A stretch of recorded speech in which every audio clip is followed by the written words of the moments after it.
Hey, Mr. Harmon, how are you doing? I'm good, thank you. How are you? I'm good. Hey, I appreciate you going on a limb and making some time for me. No problem. It's an absolute pleasure. I mean, obviously, being a young instructor, I look up to guys like you, and I'm a big Ben Hogan guy, so like I knew about your grandfather and that connection, and so this is a treat. Okay, cool. Yeah. So I'll edit it. My main goal here is, as a director of instruction, is we're close. Michigan's getting hit hard. I know Florida is too right Yeah. now. I'm trying to just stay engaged. So I'm interviewing guys, some guys I know, some guys that I just was like, hey, what does it hurt to ask? So kind of wanted to just pick your brain, a few things members can do. And then I think it'd be really cool for you to share some stories that they could maybe learn from your work with some of the top players that you work with. Okay.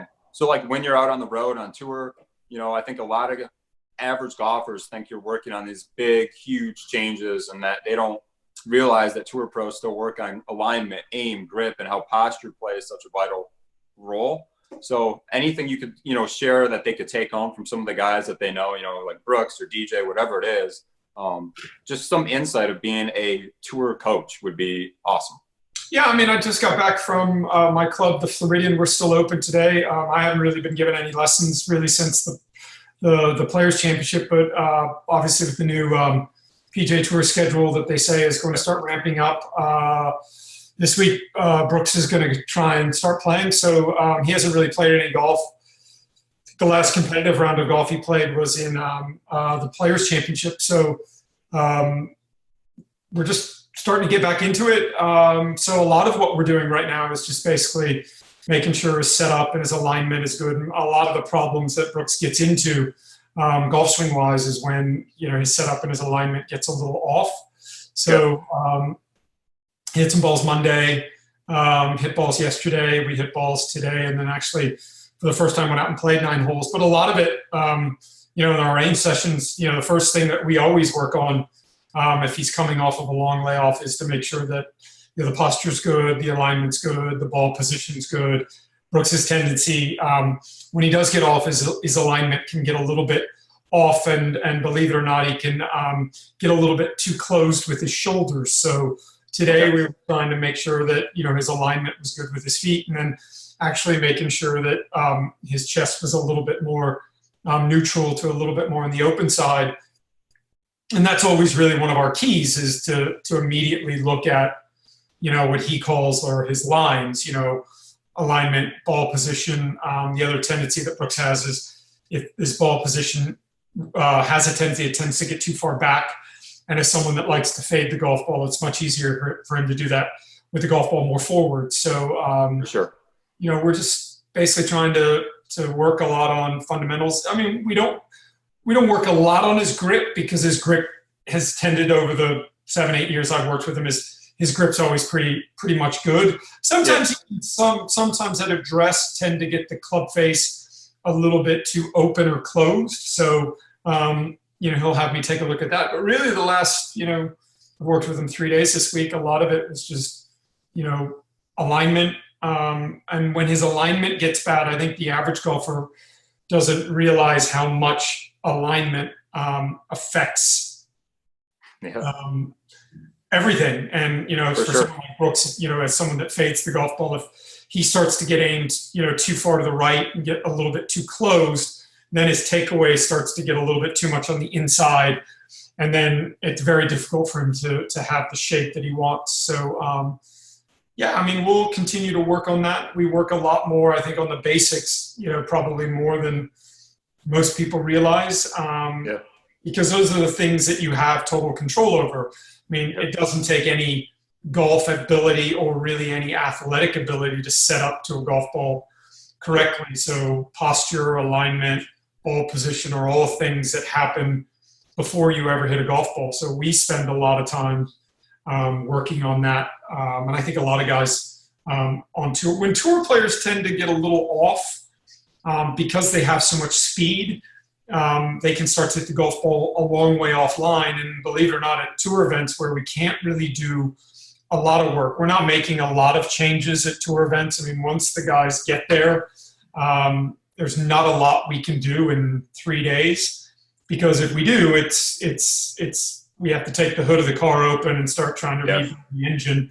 And that's the last kind of thing that we want the players thinking about. So a lot of times if they're not hitting it great at tour events, there's not a lot of stuff we can do.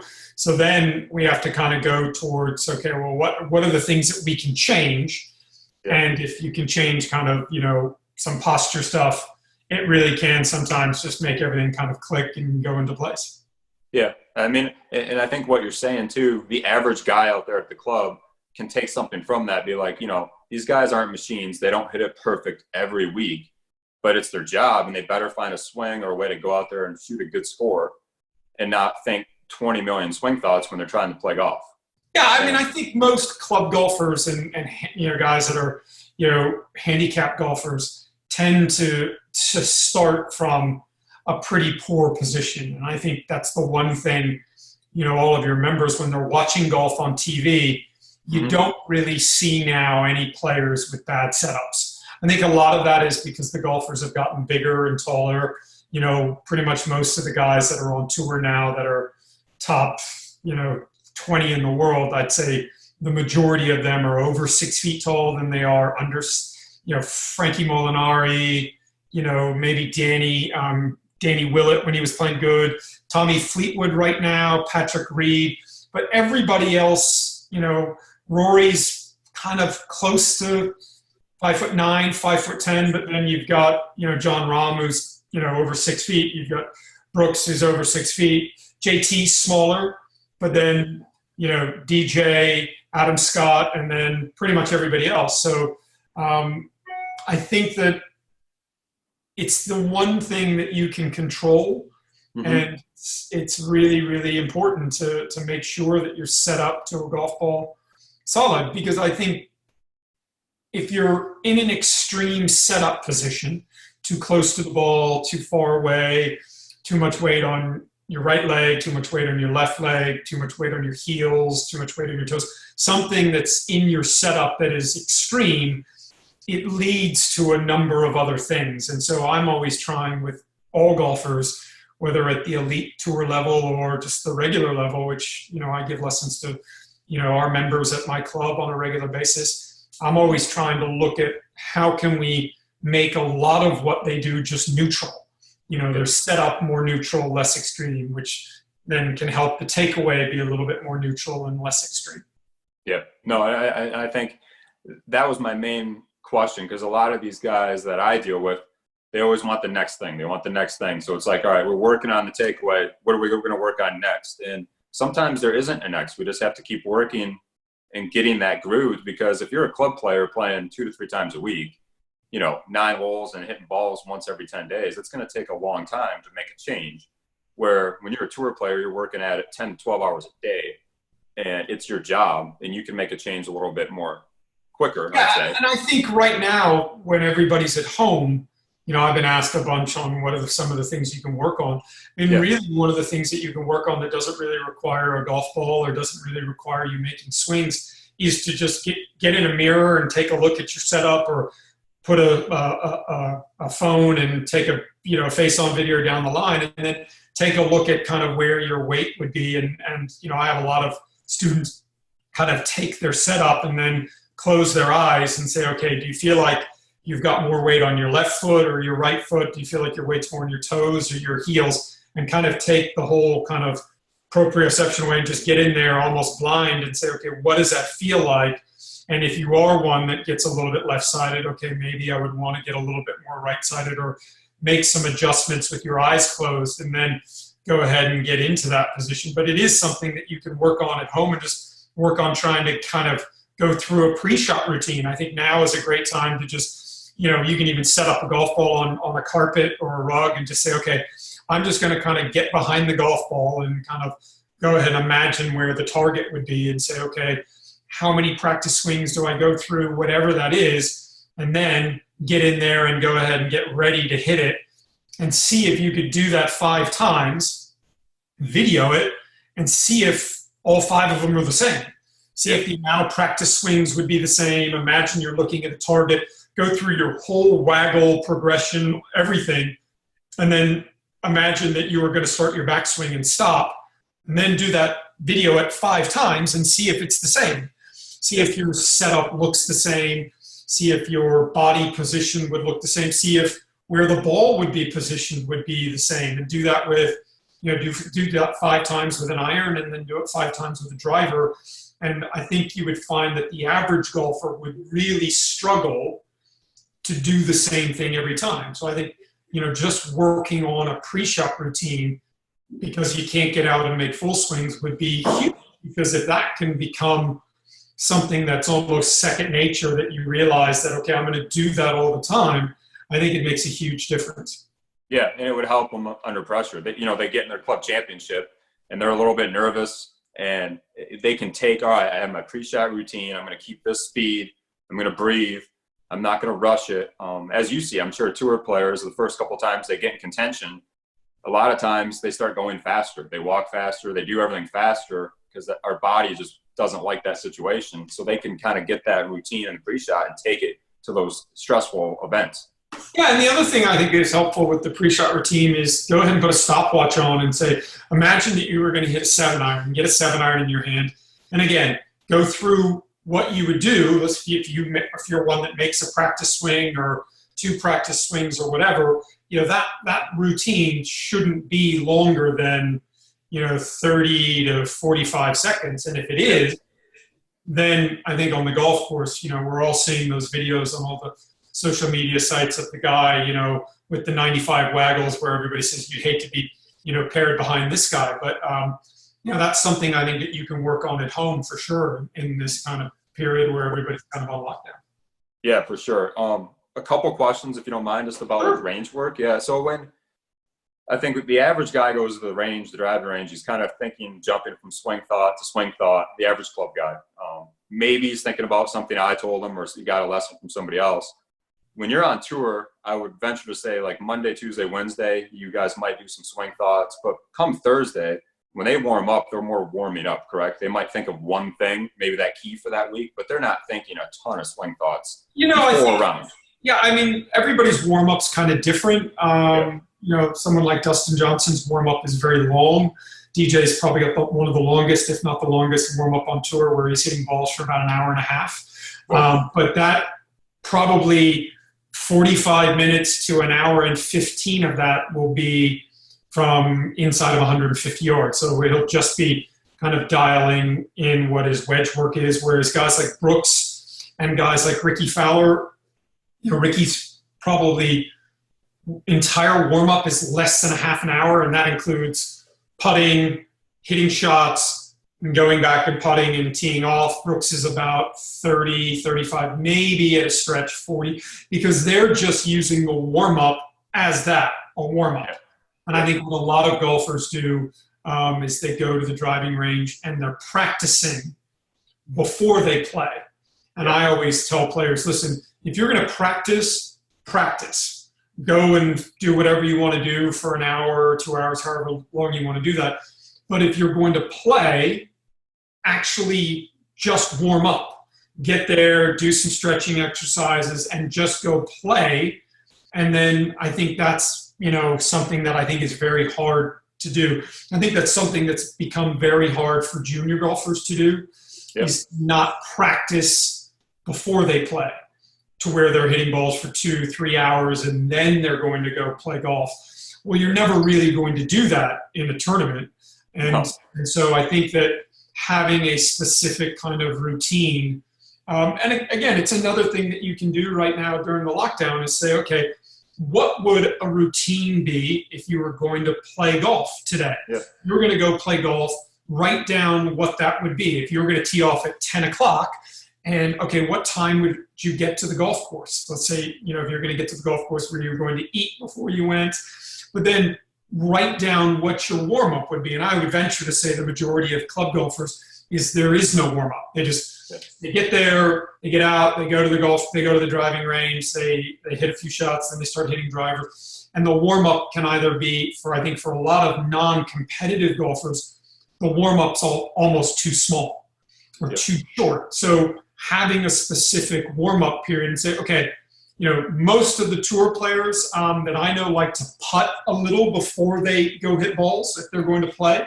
a competitive round of golf. So they'll get to the golf course after they stretch. I mean, I think the average golfer would be surprised that the tour player is probably doing the same thing that an NBA player or an NFL player is doing. They're sometimes getting to the golf course 2-3 hours before they tee off.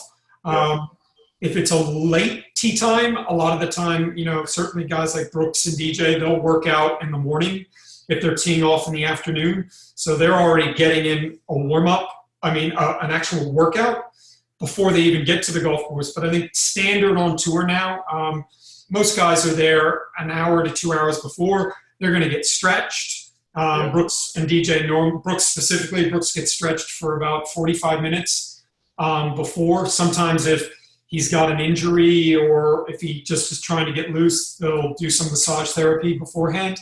And then he'll go putt, and then he'll start off with Brooks's warm-up as he starts off with his lob wedge, and then he might hit a couple of sand wedges, and then he goes odd clubs on the way up, and then even clubs on the way down, and then finishes with chipping, and then we'll go to putting. So I think, finding out what a routine would be, so Brooks is going to hit, he's going to hit a lob wedge, maybe a couple sand wedges, and then he's going to hit pitching wedge.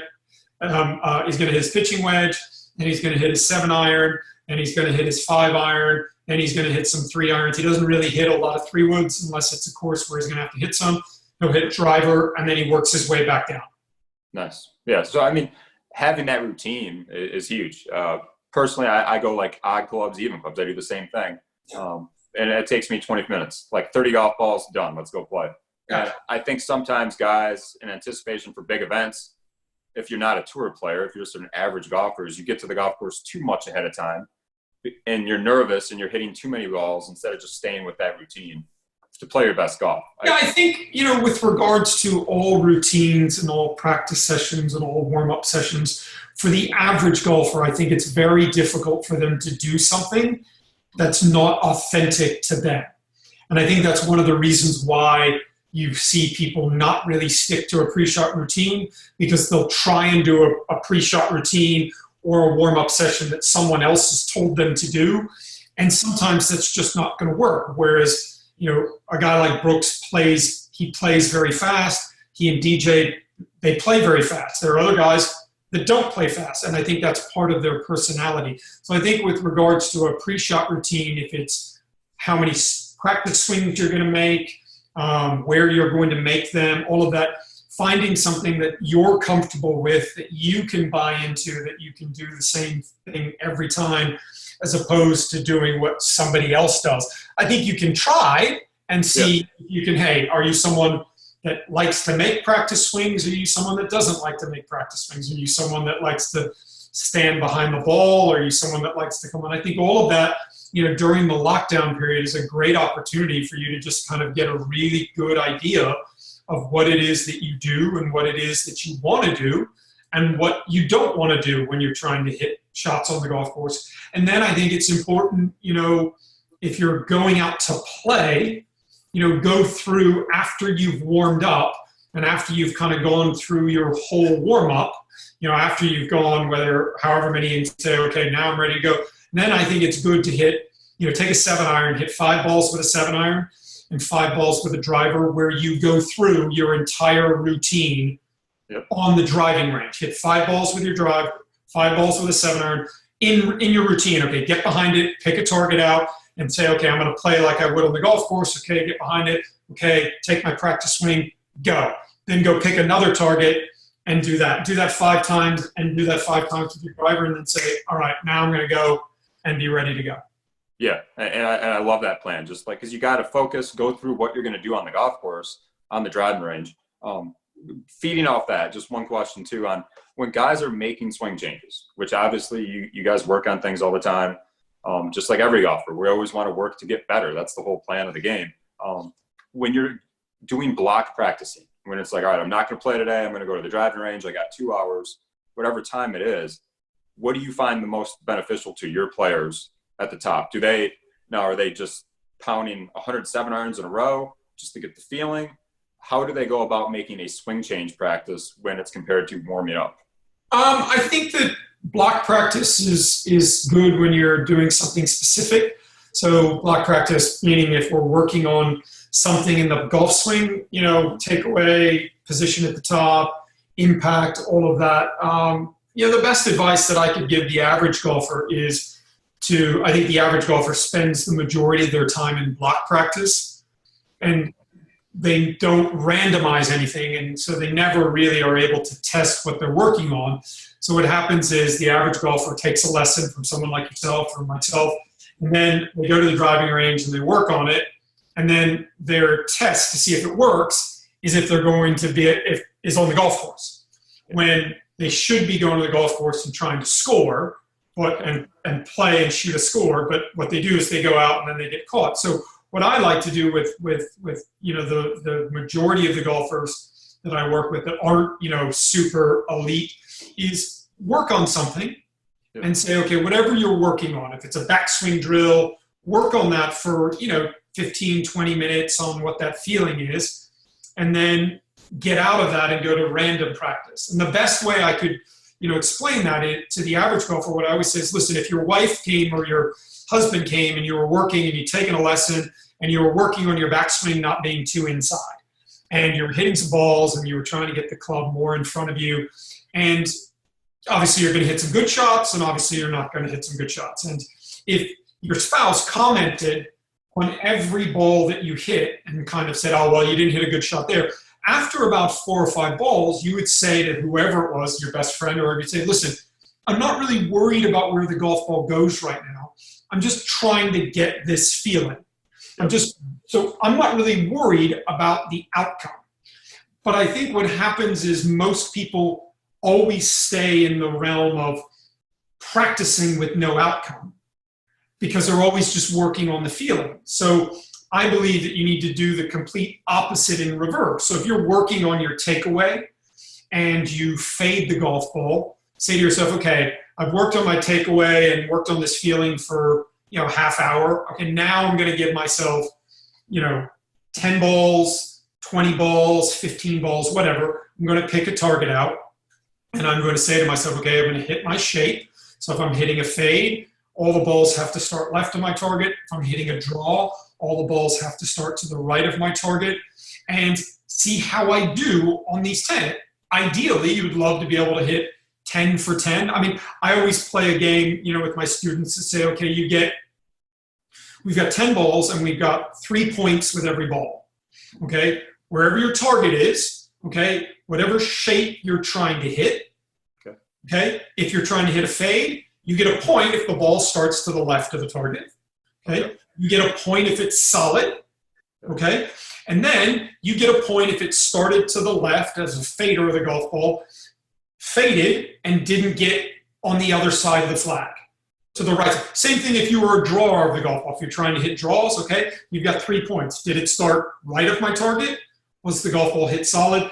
Did it curve, but did it not get to the other side of where the target is? And so you hit 10 balls, you've got 30 points. Ideally, 3 balls, 3 points with each ball. And if you start off and you're at 10 or if you're at 15, you say to yourself, okay, now let me go back into block practice and work on this technique for 15, 20 balls to get these feelings. Okay, now I'll get straight back out of that, and immediately going back and forth between testing the mechanics and the feels on the driving range to see if they work, as opposed to just immediately going to the golf course and testing them. Because the problem is you go to the golf course and it doesn't work, then I think people just abandon playing. They start hitting 1 or 2 balls and they just go into that realm of, well, I'm just going to work on my game now on the golf course. And I think it's always very important for all golfers, but specifically for the average golfer, when you go out and play, the goal should be to shoot a score. And so that you can evaluate at the end what you need to go back to the driving range and work on. Because a lot of times I think scores are high and the average golfer's been taking lessons and they're working on their golf swing and they shoot a high score and they're just like, well, I need to go to the range and work more on my golf swing. Sometimes you go after the round of golf and you look and you kind of add up how many fairways you hit, how many greens you hit, how many putts you had, how many times you got up and down, which are all things I think are really important to take, and keep. And then you say, oh, actually, I hit it pretty good today. So the things I'm working on the driving range and the things I've been working on when I'm taking lessons are actually working pretty good. I 3-putted a lot today and I didn't really get up and down a lot. So then I can go and say, okay, well, I'll go and kind of monitor and do some maintenance work on my golf swing, but then I'll go and work on the short game. So I think just evaluating what you're working on. I think the average golfer has very little idea of what happens when they play well.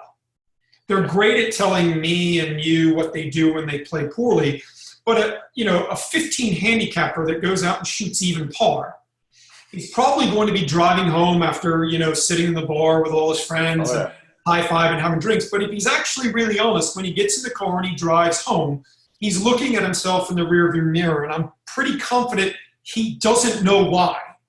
To where he's going to look at himself in the mirror and go, I don't know why I hit it. You always hear that guy on the driving range that had the good warm-up session.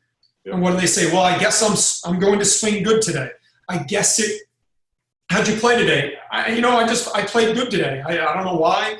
I think it's really important to get a good understanding as to why you're playing good. When the guys I work with, Brooks and DJ, if they shoot 66 and hit it really good, they're going to come off the golf course and say, hey, all that stuff, I really felt the golf club in this position today. That's what we've been working on. These are the things I really did well today.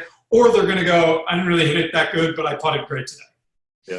So it always gives us a good evaluation. So I think the average golfer just gaining a bit of understanding, if you're at home right now and you've got old scorecards, go through the scorecards and kind of look at kind of what you did and think the last time you played. For most of us, it's probably going to be within the last month or so, and say, okay, I can probably still remember that if it's at my home course. Okay, go through the scorecard. Okay, did I hit the fairway there? Did I hit the green there? Or miss the green there? And just look at it kind of like going through film in an NFL or NBA. And I think that's really, really important as well. Yeah, and I'm with you. The one thing I love that you said there when we were going was the 3 points. When you're hitting golf balls and you're doing the starting line, the curvature, because now you're having an outcome in between the blocks of practice. It was, I love it. It's solid, give yourself a point, right? Yeah. And a lot of times, like today, Brooks, in warming up, and hitting balls today, he didn't necessarily hit every ball perfect. But our goal on the driving range today, we had our target flag, and then there was another flag left of the target flag. So it probably gave him about a 10-yard window. Okay. And if he missed one today, the bulk, I'd say 95% of the balls that he hit today, if they missed to the left. Okay. And he'll always say, listen, I don't care if that missed to the left, that's fine. Or if he missed it to the right, the ones that he did miss to the right, he was like, I'm okay with that because it was solid. The bad one is if it's a little bit off the toe or if it's a little bit of a mishit. So I think that's really important as well. Well, I really appreciate. I know you're a busy guy. I can't even imagine how many weeks a year are you on the road? I'm on the road normally about 20 to 25. Okay. So we've just been going through Brooks's schedule. If we do come back and play, and right now it looks like he'll probably play the first, which is in June. He might play the second. He'll play the Travelers, take 2 weeks off, and then he's on the road. Memorial, 3M, Memphis, the PGA, week off, and then the 3 FedEx, week off, US Open Ryder Cup, week off, and then Shriners. And so, I'm normally on the road about 20, 25 weeks a year. Yeah, and when this season starts, it's coming at you so fast. It's just going to be here. It'll be pretty condensed. But, I think it's hard right now. I know a lot of people want to get out on the golf course. I could be teaching every day, and I'm not right now. Brooks wanted to go up. I went up for about an hour with him. We played a couple of holes. But I even felt a little bit weird being away from home and being out on the golf course. I think it's hard, but I think it's a time right now where everybody just needs to kind of do the right thing and stay home, and hopefully we'll get all back out on the golf course soon and get through this. Because I think the last thing we want to do is everybody go back straight back out of the golf course, and then something happens and more of these cases come up, and then we're shut down for another 3 months. So I know it's hard. The weather's starting to get better up north, and everybody wants to get out there. Yep. But there's a lot of things that you can do at home, and hopefully we'll all be back to playing golf soon. Yeah, I'm hoping so too, and I hope your guys have an awesome year. And thank you so much for your time, Mr. Harmon. Thank you. Thanks, man.